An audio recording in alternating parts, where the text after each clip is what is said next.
बिस्मिल्लाहिर्रहमानिर्रहीम। अस्सलाम वालेकुम। आप देख रहे हैं DNN न्यूज और मैं हूं गुलाम ज़ोहरा। अब रुख करते हैं खबरनामे की तरफ।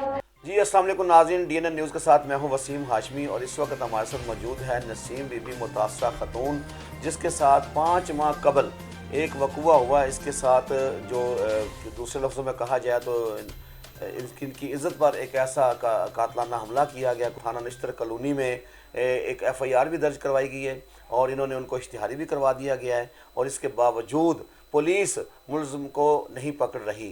इस बारे में नसीम बीबी से बात करते हैं, पूछते हैं कि पुलिस उसको क्यों नहीं पकड़ी। जी अस्सलाम वालेकुम। जी वालेकुम सलाम। नसीम बीबी, आप ये बताएं कि आपका जो मुलज़िम उसका नाम क्या है? अमानत अली। तो कैसे वक़ुआ हुआ? ये मेरे घर आया रात नूं, इन्हें दरवाज़ा खड़काया, मैं दरवाज़ा खोलिया, कहता तेरा मियाँ कित्थे? मैं क्या मेरा मियाँ गड्डी लैके मुल्तान गया वै। इन्हें मैनू मूँह ते हत्थ रख लिया तो पकड़ के कमरे च लै गए ने, मेरे नाल ज़्यादती कीती है, ज़बरदस्ती ज़्यादती कीती है। मैं बड़ी कोशिश की अपनी इज्जत बचाउण दी, लेकिन बाज नहीं आया। मैनू कहंदा तू बोली मैं तेरा गला दबा देसां। अच्छा, तो उसके बाद आपने पुलिस को इतला दी? जी मैं 15 ते कॉल की, फिर पुलिस आई मौका वेख के मौका ते मैनू कहंदे सुबह 4 बजे थाने आ जाए। मैं थाने गई हाँ ते उन्होंने क्या मेडिकल करवा लिया रिपोर्ट, फिर मैं मेडिकल रिपोर्ट करवाई है।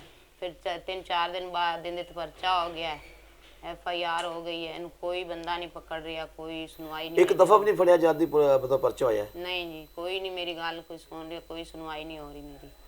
अच्छा, ਤੇ ਪਤਾ ਚੱਲਿਆ ਕਿ ਤੁਹਾਡੇ ਮੁਲਜ਼ਮ ਇਸ਼ਤਿਹਾਰੀ ਵੀ ਹੋਏ ਨੇ? हाँ जी, इश्तिहारी है मुलजम। इश्तिहारी होने के बावजूद नाज़रीन पुलिस मुलजमान को गिरफ्तार नहीं कर रही, तो क्यों नहीं कर रही? कोई बासर लोग हैं उनके पीछे? जी सारों के पीछे चौधरी मुराद है, वाल्टन दा रैशी है, तो उन्हें उन्हें पुश्त पनाही दी हुई है, उनके कोल रहिंदा, उन्हें अपनी पनाह विच उन्हें रखा। वो कोई MP MN क्या है? नहीं, सारों कदी कहंदे मैं IG पंजाब दा ड्राइवर हाँ, कदी कहंदे मैं फलाने अफसर दा ड्राइवर हाँ, कदी कहंदे मरियम नवाज दा ड्राइवर हाँ, कदी कुछ दसदा मैं बड़ा वड्डा अफसर हाँ। धमकियां लांदा सर मैनू। सही। ये चौधरी मुराद ने मेरे खिलाफ FIR भी करवाई है, झूठी करवाई, सरासर झूठी है। मेरे ते मेरे बंदे ते मेरे बेटे ते ने फिर साने थाना फैक्ट्री एरिया पकड़वाया है। मेरा बंदा जेल भी भोग के आया 15 दिन सर जी। ते दूसरा मेरे को सबूत है उनका, मेरे को उनकी रिकॉर्डिंग है। अब क्या चाहते हैं आप? मैं कहनी हाँ कि बीबी मरियम नवाज अगे मेरी अपील है और IG पंजाब के अगे मेरी अपील है कि मैंने इंसाफ मिलना चाहिए, मैंने इंसाफ दिता जाए। अब तक के लिए इतना ही। मजीद बाखबर रहने के लिए हमारे साथ रहिएगा।